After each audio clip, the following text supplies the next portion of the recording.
This is Anna Muckenfoos with the Ball State University African American Alumni Oral History Project. I am here today on March 16th, 2017, on Ball State University's campus in Muncie, Indiana, to talk with Mr. Rishad Readus about his experience here at Ball State University. First of all, I'd like to thank you on behalf of the project for letting us interview you today. And we'll begin with when and where were you born? I was born March 31st, 1994, in Gary, Indiana. And what can you tell us about your childhood in Gary, Indiana? Well, that is a loaded question. To be rather upfront, I hate Gary. There's just so much going on there, as there was back then. And like I said, my childhood, it was very, I'm not sure the word to use exactly, but basically I was more conscious at a younger age than I'd say most of my siblings and my peers as well. But I mean, I moved like, I'd say like by the time I was 17, I probably had moved over 20, 25 times. So I noticed that you went to high school at Ben Davis in Indianapolis. Do you feel like do you feel like your experience was different there than it was in Gary, or? Well, okay, so I actually went to Ben Davis University High School. Oh, yeah. The difference is that when we were in 9th grade, we had a choice whether we wanted to go to the regular high school or we could go to the university high school and kind of focus on academics. The big difference there really is that we didn't have sports teams, but we pretty much upon graduation, we would graduate with a degree from Vincennes University, so like an associate's degree, which is a good and a bad thing, because you're like, oh yeah, so you came into Ball State with like 67 college credits, and it's like, yes, but it's like I also had a freshman mindset, and I was a junior in college, so you know, that's something that definitely hindered me, but that's the difference really. As far as relating it back to Gary, Indianapolis was just a whole different experience. It's another culture, another world. For example, I didn't even know you had to like wear your pants on your waist, actually where your waist was in the first place. But like you had to wear your pants up until I moved to Indianapolis. That's when I kind of got thrown into a different culture, one I liked better, first of all, I should say. But I loved Indianapolis. And how did your background lead you to attending Ball State? Like many people, when they came to Ball State, I applied for IU, Ball State, and ISU, and IUPUI. And so I got accepted into all of them except IU. IU, I think they offer like this thing called like a Hoosier Link program where I could go there and pretty much go to like Ivy Tech for a couple of months and then like but I was like, no, that's too much work. As far as Ball State, wait, I should say this because I'm a very honest person. The reason why I didn't apply for Purdue is because I had to write an essay. I was just lazy. Ball State didn't require me to write an essay, so I'm just gonna like point that out because I wanted you to know who I am as a person as well, or was at least. But as far as background, I mean, I love like Ball State's like the size of the campus. They had a great ROTC program. It's the only it's pretty much like the only program in the state where the majority of the cadets are actually in the National Guard and trying to be officers and not scholarship cadets. So. And what made you want to do ROTC here at Ball State, besides the fact that many cadets are in the National Guard? Have you always wanted to be like in the military, or? I'd say probably since I was a junior in high school. I always liked the structure, organization. I know as a kid, growing up around gangs, a lot of people go to gangs looking towards like for structure, family, people who actually care about them. My reason for actually wanting to join the military was because I grew up largely off of the state, so like welfare, Section 8, things like that, and I just felt like that was just a way to pay back my country because I don't like taking things for free. that, and I mean the career opportunities are great. Like, it's really ridiculous. Like, we're kind of overpaid, if you ask me. So. And I know you're a public history major. Mm-hmm. How can you use what you've learned in the ROTC program to benefit you in a career in the public history field? So, ROTC, what I mainly learned from that was leadership. Definitely understanding how to talk to people, how to do briefs. But really the biggest thing I think is interpersonal communication.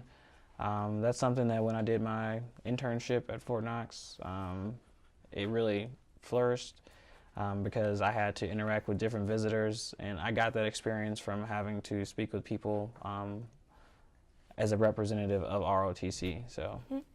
So would you like to work somewhere in like a museum with military history, or what do you plan to do with your public history degree? As far as public history, I'm not 100% certain what I'm going to be doing with the degree, or if I'm going to use it at all. Like, I know like what I got from the experience of getting the degree is irreplaceable. I mean, because you're going through it yourself. It's not something that's easy to get. You have to work really hard. You learn to be consistent, punctual, like all types of different things. So yeah, and like even as far as like how I got the internship, I was at some military training. I believe me and Professor Doyle had talked about it. You know, me possibly working in a military museum one day, or doing an internship through like ROTC, and then I just went and made it happen. You know, and the reason that I went and spoke to the museum director is because of those conversations that we had. So. And I know that you've worked on the African American Alumni Oral History Project before. How do you think that working for this project will help you in your future career? Well, how do I put it? When I did my interviews, just as a historian in general, you learn a lot when you're hearing somebody else's story. You know, you have to empathize with them and put yourself in their shoes. And just from that experience alone, I don't want to say it woke me up because I was already kind of like aware of it, but it brought different perspectives into my mind that made me kind of just wonder more, you know, what's going on in the world, or, you know, what is race?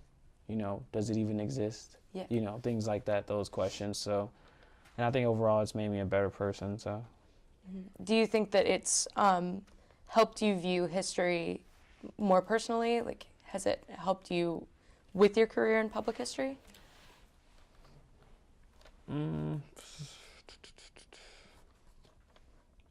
As far as personally, like this is like a little side fact. Like, I've gotten into like reading different types of, and just actually when I say reading, I mean like just, you know how you get on Wikipedia and then you like find one thing, you click it, and you're like, I got to keep going, and you just keep reading and reading and reading.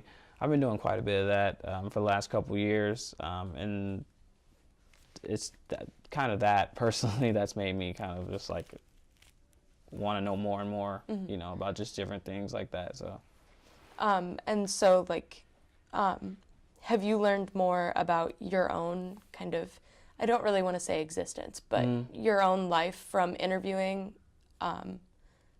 members of the community? Okay, now I understand. Yeah, so so like basically when I was hearing about the struggles of different, for example, one guy who I interviewed last 2 years ago, I think, was I think his name was Michael Chisley. I'm not sure if it was him, but I'm pretty sure it was. And he told me his father was like a police officer, you know. You don't get too many black police officers, well, at least not today. I mean, where I come from, it's something you just don't do. So it was interesting to hear that his father was a police officer, you know, a respectable member of the community, worked hard, you know. But I mean, like I said, I didn't grow up with a father exactly. My parents divorced at like 2, when I was like 2, probably separated before then. So it was from hearing like his experience, like he had a father, was raised with one, and he was a member of law enforcement. So, you know, not all cops are bad, you know, things like that. So it kind of did make me look a little bit more as not only as being, you know, black, but just understanding the whole picture of what was going on in his life and how it could possibly relate to what's going on today and in my life. Absolutely.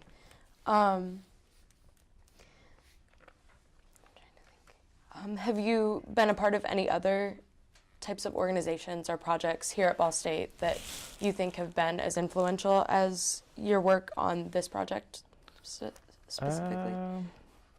You know, when I was here, everything I did, like I was in the history club. As far as organization, ROTC it's so time consuming. It's like a part-time job essentially. So, just when it comes down to it, like when I was in ROTC, I was in a couple different like we had like sub organizations, like, I guess you could say. So I was a peer victim advocate. I was on the Diversity War Council, different things like that. And all those individually had a different effect on me. So. Well, on behalf of the project, thank you so much for letting us interview you. And yeah. Yeah, squad goals. All right, so I'm Levante Pugh, and we're back with Rishad Readus. Now, I want to take a step back, back to your sort of past and talk a bit about Gary, Indiana. I want to sort of illustrate your transition from there to Indy to Muncie. And the first question I really wanted to ask was, were there any, or could you define any sort of integral cultural aspects about Gary that you sort of remember from that time? Well, we can start with the language. Talking proper was something I didn't learn until I moved to Indianapolis. For example, something like saying like, you don't even know, we just say, you don't even know. You know, and like, it's like, I still catch myself sometimes, you know, talking like that. And I see nothing wrong with that. I should highlight that. But you see how, you know, nowadays you got this catch me outside thing and everybody's like fascinated by it. And I'm just kind of like, what's the big deal? Like that's, like people talk like that, you know. So it was definitely the language. And one example, it's still with me today because I still say things not the proper way. I remember when I did my internship at Fort Knox, the museum director would go crazy because I would say ax instead of ask, you know. So she would go crazy about that, you know. But like as far as language, when I moved to Indianapolis, I learned it wasn't fo, it was for. It wasn't ka, it was car, you know, things like that. So language definitely was that's the first thing you encounter with different cultures is language. So. Yeah, and you mentioned that when you moved to Indianapolis, you sort of saw a shift in all of that. Yeah. Definitely with language. Were there any other aspects in Indy that you thought sort of were defining there? Well, the education system is completely different. And the education is just a whole nother conversation. Because, for example, where are the best schools? They're in the best neighborhoods, right? And the best neighborhoods are not in Gary. So you got underpaid teachers. It really should, in my opinion, it should be the opposite. You should have the highest paid teachers going. The highest paid teachers should be in those inner city school systems. That's just my opinion. But yeah, the education was very different. When I was in Gary, I was ahead of my peers, but like I really think to myself like, what if I actually like grew up like normal, like in Indianapolis? Like I might be really smart. Like I don't know. I feel like I was at a disadvantage with my peers in Indianapolis. I mean, but that's what I do is I adapt. I keep going ahead, so like I bridge the gap pretty soon, you know. But at the same time, I was like an average student. For example, I graduated high school with like a 2.7 GPA. Even though I had like the associate's degree with it, it was still like 2.7 GPA. When I look back on it, if I had the same mindset and the right education that I do now, I could have got a 4.0 easy, you know. But I mean, I had different priorities because that's the environment that I grew up in, so. And well, you've been a part of this project, so as you know, Muncie's culture and history, especially in relation to the black community, is extremely rich. But when you first got here, sort of your initial impressions, what were some of the immediate cultural aspects that you might have saw was different? Because I know Indy is like close, but I also know that there's some cultural things. When I first got to Ball State, oh, it was crazy. I just got out of basic training, so I hadn't seen a pretty person in a while.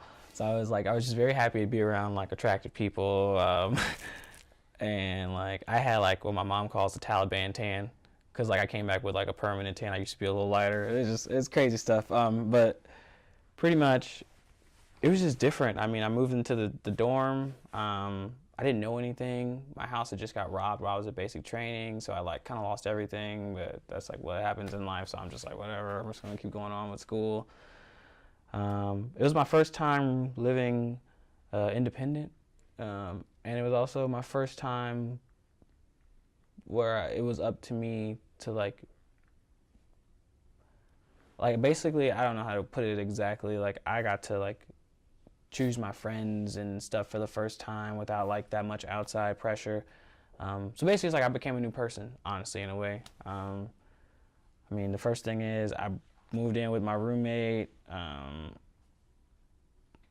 who was a homosexual at the time, which there is like, there's like those stigmas, right?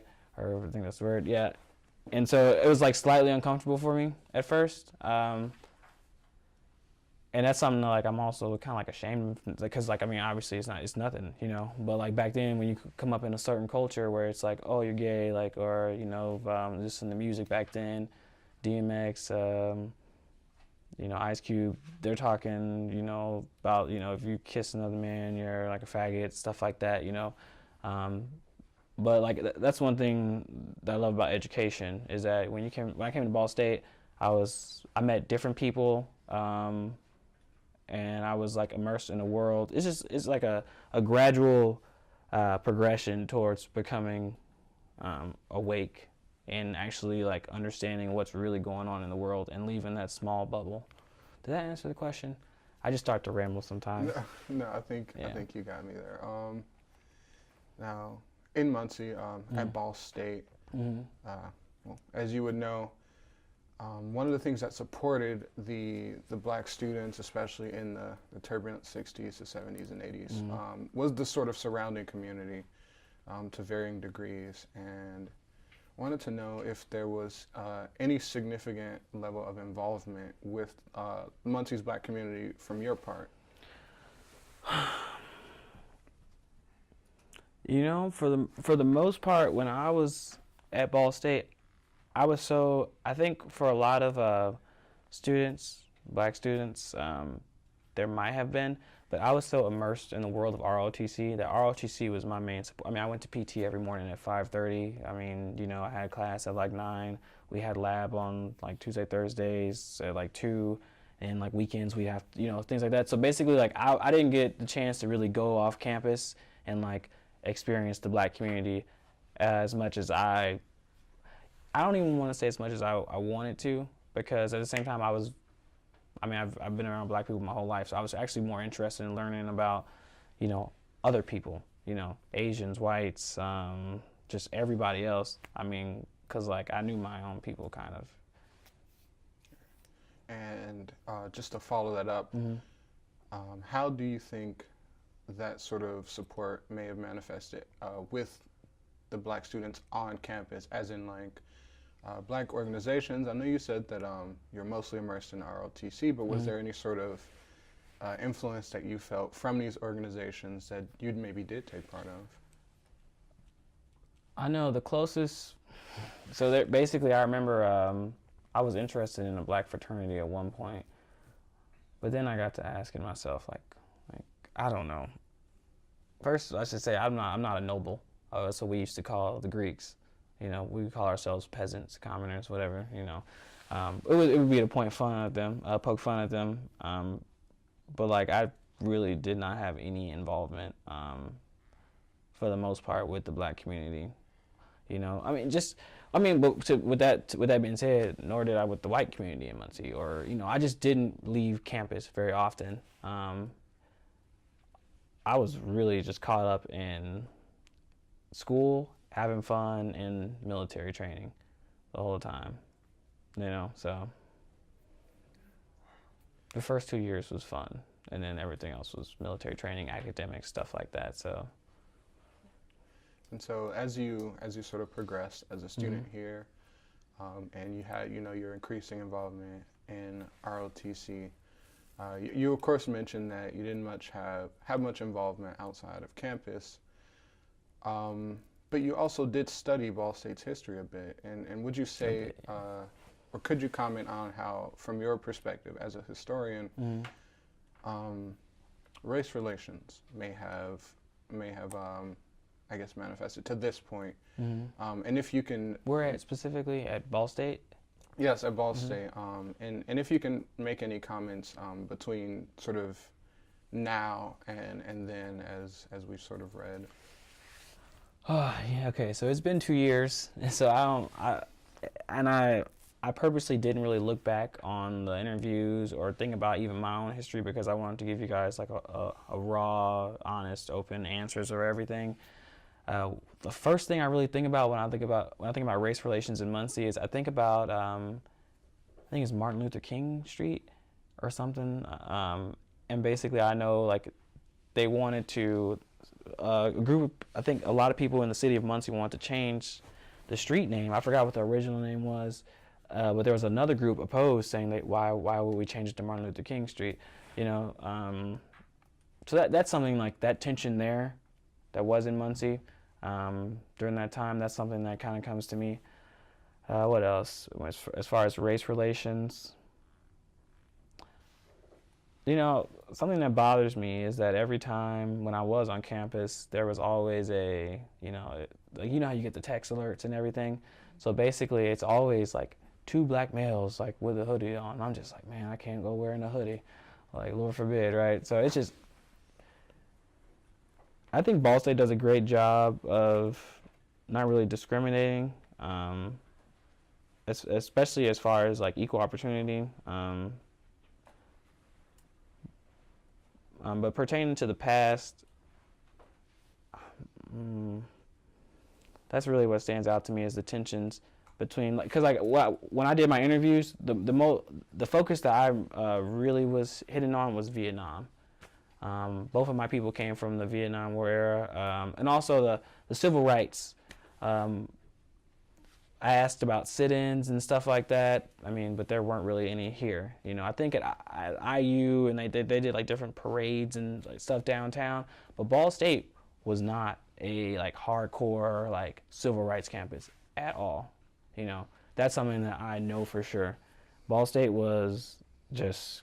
It's almost kind of, I would say maybe it leaned towards that, but it was neutral for the most part. And you had some very conservative elements as well. So, well, on behalf of the program, I'd like to thank you for spending time and talking a bit about it with me. All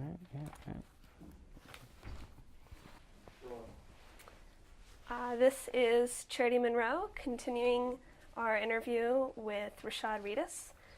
I'd like to go back a little bit to, going into college. Was there an expectation from your family that you would be attending college? You know what? When I think about it, I'm not 100% sure. I don't think as far as siblings, I'm the only one with a college education, and I have about 8 of them. I actually just found out I have another one, probably like a month ago. So that's kind of cool because we're both 22. Awkward, right? Anyway, yeah. But as far as college education, the expectations coming in, I remember when I graduated or was in the process of graduating from high school, me and my mom found out that I would be going to basic training on May 29th, which is just 3 days after I graduate, which means that I wouldn't have any time to come out and make the transition to college. I would just be going right from high school to basic training to college. So when we came here a little bit ahead of time to get my student ID and to like sign up for my classes. And the first thing I wanted to do was just get it out the way. So I was like, all right, 18 credit hours, let's go. And she's like, no, do 12, like, you know, basically because she wanted to protect me, which when I look back on it, that probably would have been a good idea because my GPA started out rather low and it really, really picked up towards the end. So I think my mom expected me to kind of goof around for the first year or so, even though she didn't tell me. But as far as like as a family, like my grandma, they were just happy that I graduated high school with a college degree. Like, you know, that in itself was special to them. And the fact that I was going back to get more education, they stood out to them. But like they just like were like, oh, he's got it. Like for some reason they thought of me like as like a genius. And like I think that you're smart when you know you're not smart. So like I was like, you guys have way too many like calm down. I'm not that smart. So I guess what was the appeal for you to go to college? Was it just to expand? I came to Ball State to become a second lieutenant in the Army. I did not come to get a degree. You need a degree to become a second lieutenant. So that was my intention. So I came here to become an officer, essentially. The military was the reason why I came here. Because if not, I was probably going to, honestly, if I could, I think I wanted to like work in an animal shelter and a GameStop. Like, I wanted to be happy, and those are the things that make me happy. So. All right. So your goals have changed then. Yeah. Like I mean, well, back then I wanted to be an officer, but if I couldn't have been an officer or in the military, I just wanted to be like a simple, happy life with dogs and video games. So. And I know that you obviously just recently graduated, and so most of your professors are here or still teaching here. But I was wondering if there were any that really have stuck with you since you've left their classrooms. There's two. The first one being Professor Doyle. I don't know if it's an insult to call him a drill sergeant, but he's a drill sergeant when it comes to academics because he forces you to better yourself. I mean, you're not going to grow unless you go through some pain. I'm sure you guys know you're going through pain because of timelines. You have to accomplish a certain goal, a mission, in a very, very limited time frame. And that just doing that here is going to just be the best thing in the world, like when you get out of here, because that's something that stands out even now with everything that goes on. No matter where I go, I have the ability to learn, and not only do I have the ability to learn, I get it from ROTC and working with Professor Doyle. Not only do I have the ability to learn anything, but like I can do it fast. And you have to be able to if you want to make it in this world. So, and details is very detail oriented. So like I'm used to getting stuff kicked back and like put forward and kick back and put forward. But everything's a process. If you want something, another thing I learned from him is that if you want something to be good, you're gonna have to revise it multiple times. So the other professor is Professor Alves. He was very kind to me, really encouraged me, not just academically, but also in my personal life. He also gave me a job opportunity. I know I was, like I said, I was like kind of like in my mind, I was like a slacker. Like I was in his history class, History 152, and I didn't try that hard. But like the fact that he like encouraged me, like I think he thought I tried hard. But I didn't try hard. I was not applying myself, and he made me feel like I could be more. And I remember, I guess I did well enough in his class that he recommended me to be a supplemental instructor for him, which her name is Jennifer Haley. She's in the Learning Center. She told me, he doesn't do that often. So I was like, oh, like I gotta get serious about this academic thing, And so, just him, he kind of pushed me to, in a different way, he pushed me to embrace history and to, what's the word? Basically not limit myself. He also, like, cause like I learned about so many different things from him, like evolution and things like that. So. Was this post-graduation, you had an all-expenses-paid internship at the General George Patton Museum of Leadership. See, it was actually like before graduation. Oh, so my apologies. Oh, no, that's fine. Yeah. So what happened was, being an ROTC, like I said, you get really busy. I spent like every summer. It's crazy because every summer, if I wasn't in school, I was in military training. So from freshman year to sophomore year that summer, or from high school to freshman year, I was in basic training. From freshman year to sophomore year, I was in advanced individual training. From sophomore year to junior year, I was just working. From junior year to senior year, I was in cadet leadership course, which is like an advanced military camp, and it all took like 2 months. But basically in that, I went and spoke to the museum director, got the internship. And making that connection, it was such a good, it was unbelievable deal, and it shows you what networking can do for you, because just speaking to her and letting her know, hey, I'm really interested in this. Not only am I interested, but I'm not your average person.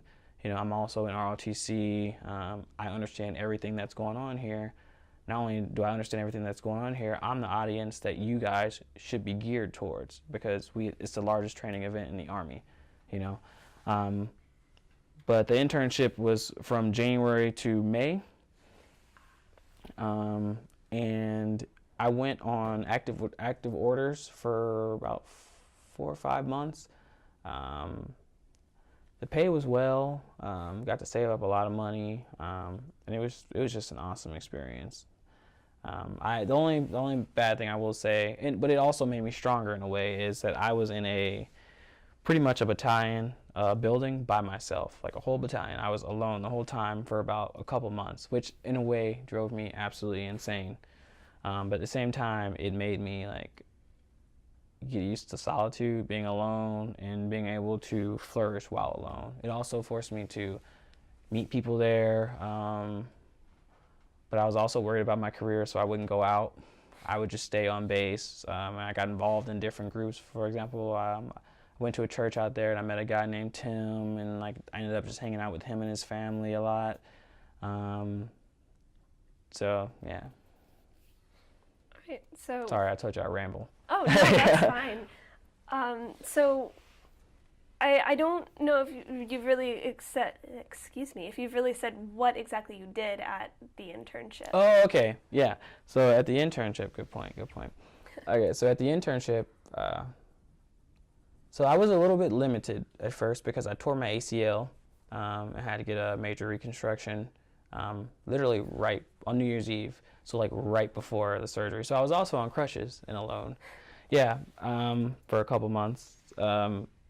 So that really limited how much I could actually do. Like, cause at first all I could really do was follow them around and learn and observe things, and it was kind of hard for me to stay on my feet the whole time. But as I started walking more, the major project I did there was I worked on content for a cadet application, because you know how technology is evolving, and they wanted to implement technology in the training of these new soldiers.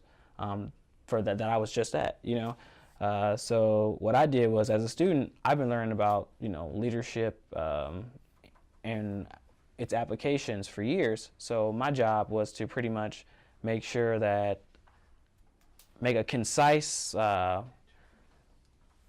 just a lot of information. I looked back at Patton's history, and I tied those leadership concepts from the past to the present. I even did it from today's leaders as well. So,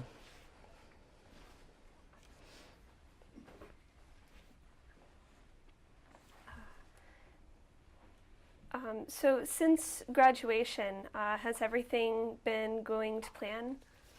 I guess, or was there even a plan to begin with? Yeah. So originally the plan was for me to commission as a second lieutenant, air defense artillery officer. My duty station was / still is supposed to be Fort Bliss, But right now, I'm going through a process. There's a couple things going on. And so right now, I have no idea where that's going to end up exactly. But there's two routes pretty much in life. And I think they're both going to be successful no matter what. The first route is commissioning as a second lieutenant in the United States Army, which is what I've been working for and what I came to Ball State for these last 5 years. The other option is coming back to Ball State, because I love it here, honestly, I really do, and joining the CICS program and getting my master's degree. It's a pretty intense program, but like I said, I feel like, my general studies degree was in health careers. My bachelor's was in public history, so I'm like, master's might as well be in something completely different as well.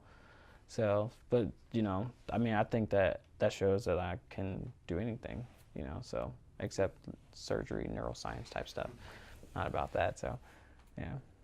All right. Well, thank you for your time, and my name was Charity Monroe. Okay. Sweet.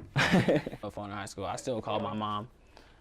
Oh, yeah. So I call my mom, and I'm like, Mom, is my name Rishad or Rishad? And she's like, I don't know, pick one.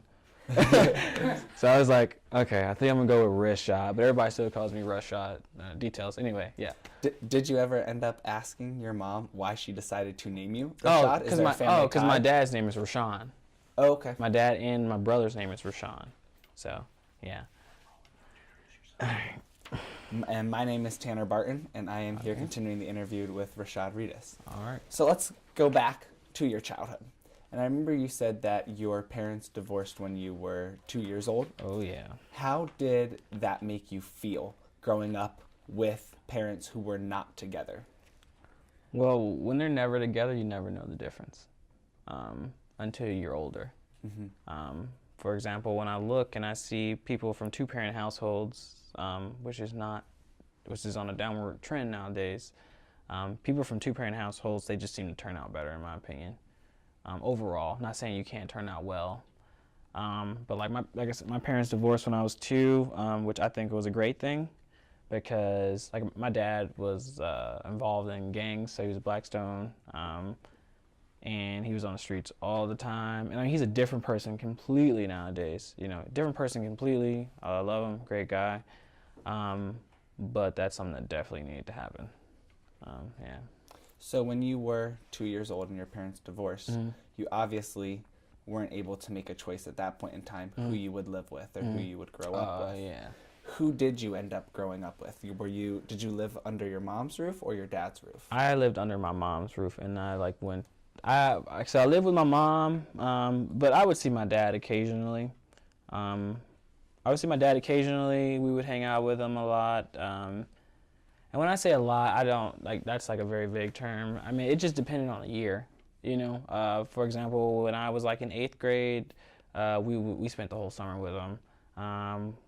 There's just certain times I remember spending with him for maybe a couple of weeks.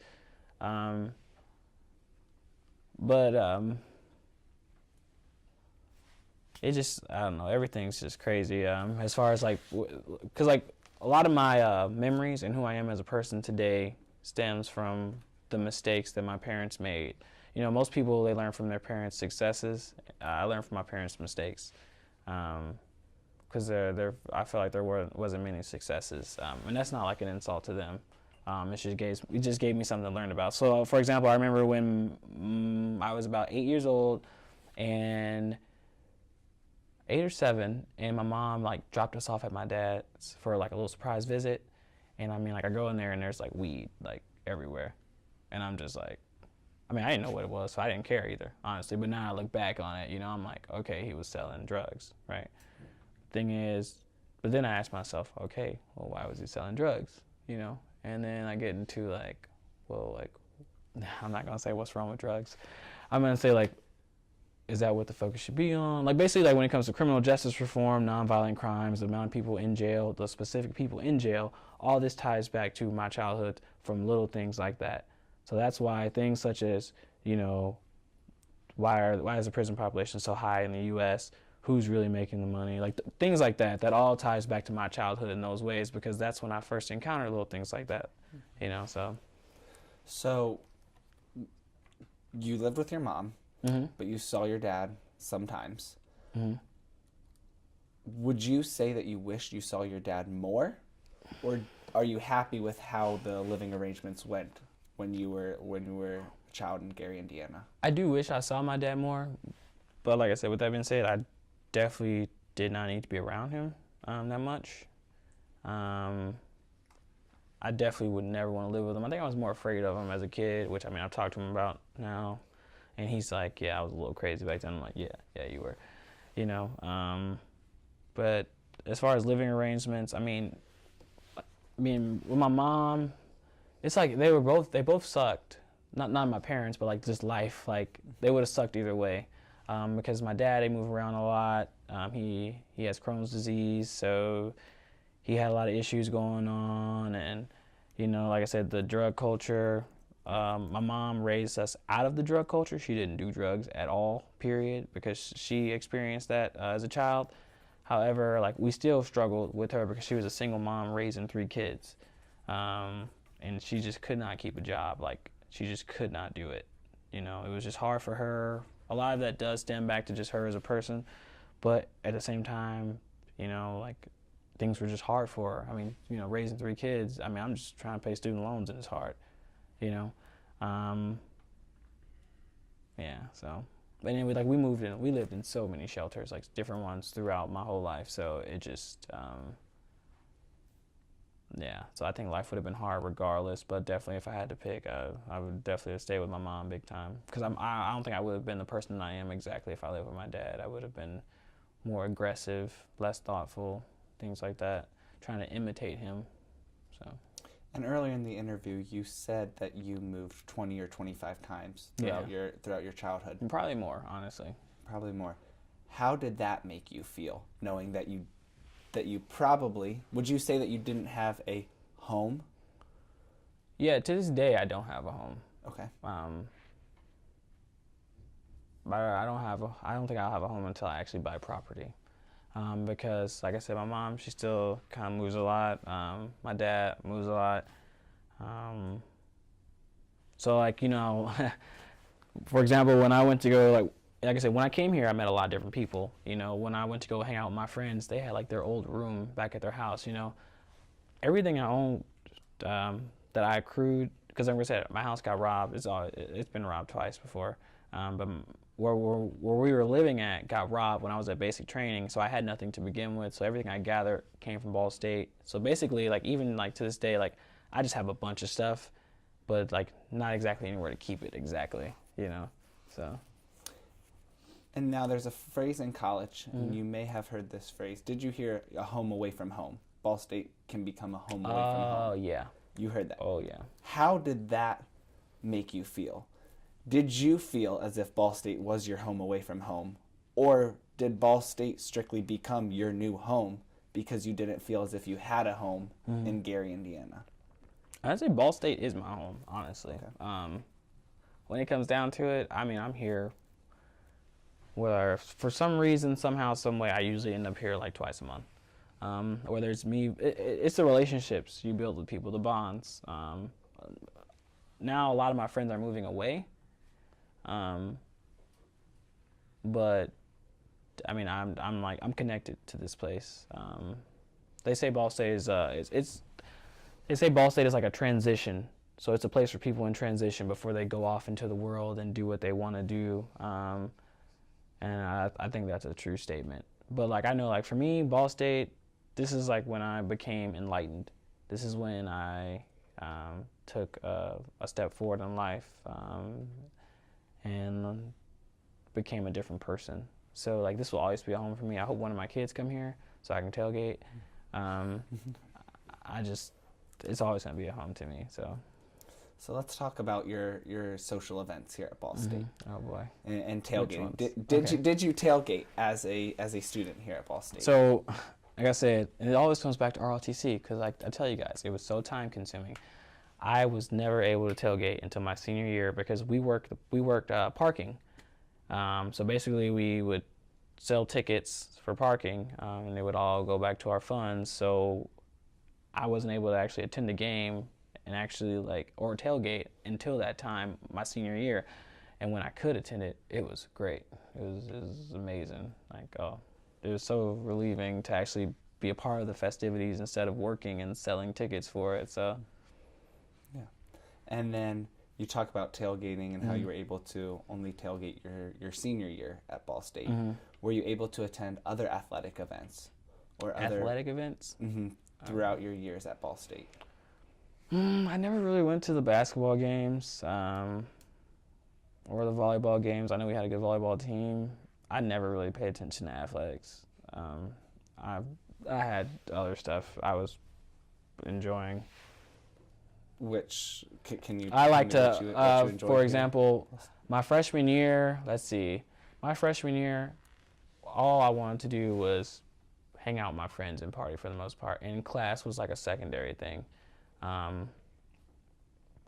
I think my GPA that first year was like a 2.3. It was so bad. Like, it was probably less than that, like a 2.2. I wasn't on academic probation, I know that, but it shouldn't have been like that, you know. With that being said, though, Ball State was a different place back then. I mean, you could walk. You literally just went out at like 9:30, or 11, or whatever, and then you would just see a house with lights and music, and you could just go in there and like have fun. That changed, I'd say, my junior year. I don't know why, but excise really started cracking down on people. We got a new president, which that's another story. But like I basically I was a partier until, like I said, Professor Doyle made me focus on school. And even then, I still went out, right? But it was nowhere near as much. But like I know, like a lot of people are ashamed to say, like, "Oh, I was a party person." No, I loved it. I loved it, and if I could do it again, I would still do it. I'd do it less. But like I said, when you graduate, life's not like that. So, you know, if anything, you might be struggling in college right now. But life is so simple in a way, because all you have to do is get your academic work done, learn what you can, and then you can go have fun. And then, like, in the real world, you work and you sleep, and then you go back to work and you sleep. So you talk about how there was a switch your junior year, in the XI really cracking down. yes, On parties. yes. How did that shape the rest of your college years? Well, were you more afraid to go out and party, or yes, I was. yes? Yeah. Okay. So I was mad, first of all, because, like I said, my priority was partying. So it's like, wow, like my I don't want to go into details, but like basically it was just such a different place. And I don't want to say it was a good thing, because I still went out. But it's kind of like, okay, I'll go back to high school. When I was in high school, me and my brother, we would smoke occasionally. And then it got to the point where we would do it all the time. And my GPA dropped because I was getting too content with life. I was just too content with life. And I knew that if I did that, I wouldn't go to college. So I made a decision to stop. The same happened here at Ball State. You know, I had something that was stopping me from being the best I could be, and then I had to realize it and make a conscious decision to go ahead and just stop. And I wouldn't, like I said, I wouldn't even say stop, but I did it to such a lesser extent that, like, it was almost like I stopped. So. And now that you've graduated from Ball State, you've talked about the different paths that you could see yourself going down. Where would you ideally like to be in 5 years? Oh, that's like the hardest question of the day, because like I can't control. I can only control so much. So it's like it's almost like I don't want to set expectations for myself. I mean, right now, if I go the military route, I'm going to be a captain in 4 or 5 years. You know, probably in some country that we shouldn't be in the first place, but that's another story. But if I go the graduate school route, get my master's degree, I might be just this wonderful, happy guy working for some IT company in Seattle.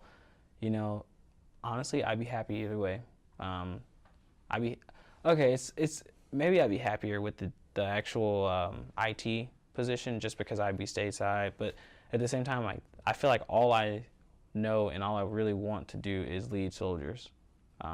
That's what I've been trained for. That it just comes so naturally. It comes more naturally than history, and history comes naturally to me. So, yeah, definitely leading soldiers would be my. I flip flop on it, but I gotta say leading soldiers would be my pick, just because it's not only is it job stability, but I mean, like I said, I'm happy to pay back my country, and I feel like I'd be really good at it. So, Throughout the course of this interview, is there any part of your life that you wish we would have asked you about in more depth?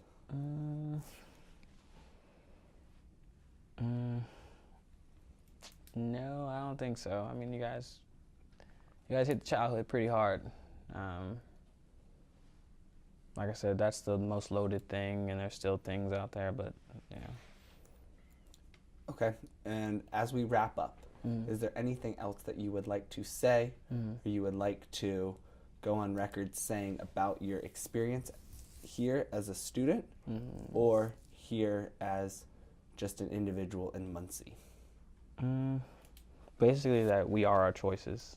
You are your choices, and no matter what choices you make, you know, life goes on. But you are the key factor. You are the factor into whether you succeed or not, whether you give up or not. Yeah. Rishad, I want to thank you for coming to Ball State University to help us in our African American Alumni Oral History project, and I wish you the best of luck as you move forward. All right.